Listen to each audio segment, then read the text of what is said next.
this is Sam from sugarspunrun.com, and today I want to show you how to make my favorite gingerbread cookies.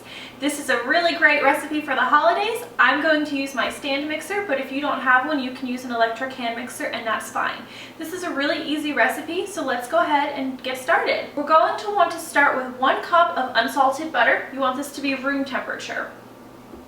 We're also going to use brown sugar. You can use either light brown sugar or dark brown sugar. I like to use a mix of both. This is 1/2 cup of brown sugar.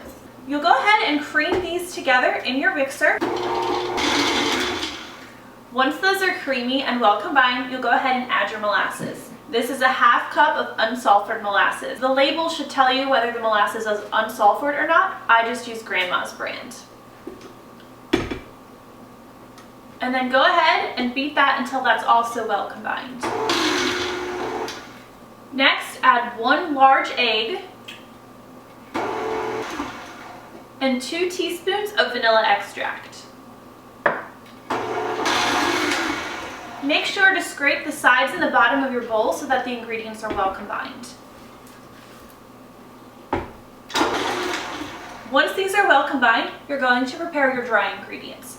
You'll need 2 1/4 cups of all-purpose flour, 3/4 teaspoon of baking soda, 1 1/2 teaspoons of ground ginger, 1 1/2 teaspoons of ground cinnamon, and then a 1/4 teaspoon of ground nutmeg, and a 1/4 teaspoon of ground cloves. You'll also need a 1/2 teaspoon of salt. Stir these together. And with your mixer on low speed, add the dry ingredients to the wet ingredients until they're combined.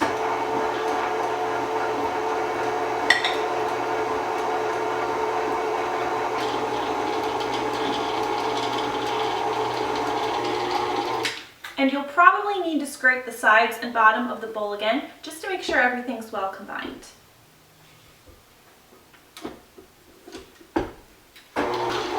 Once everything is well combined, you're going to need to chill your dough. I like to put mine in clear wrap and form it into a ball and chill it that way. So I'm going to transfer this to the cling wrap. So I like to put it in cling wrap and then form it into a ball. The dough is still really sticky at this point, so you don't want to handle it with your hands too much.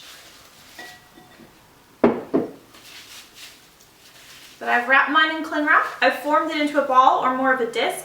And now I'm going to go ahead and chill this. You want to chill the dough at least 3 hours, but it can also be chilled overnight.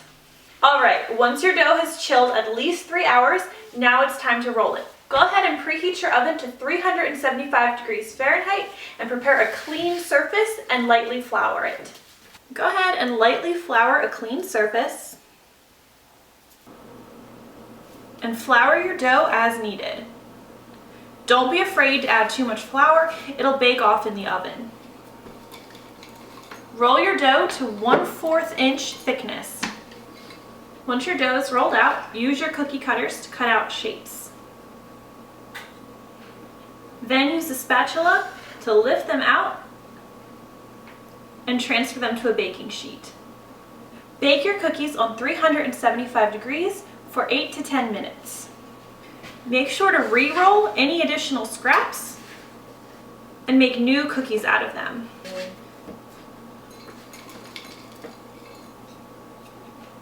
While your cookies are baking, let's go ahead and make the frosting. This recipe makes a lot of frosting so that you can play with different colors by adding food coloring and really decorate your cookies, but you can cut it in half if you want.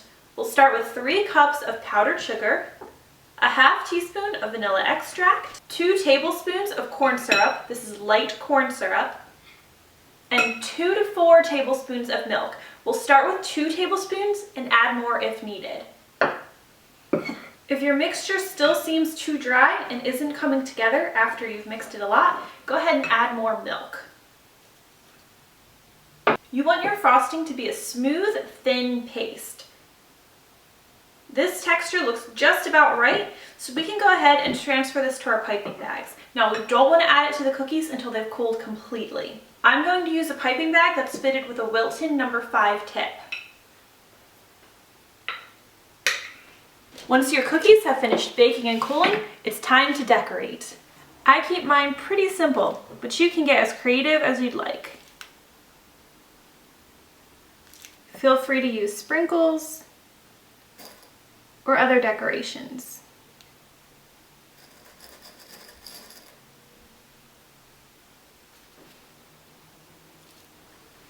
And that's how you make these gingerbread cookies. Thanks for watching, and I'll catch you next time.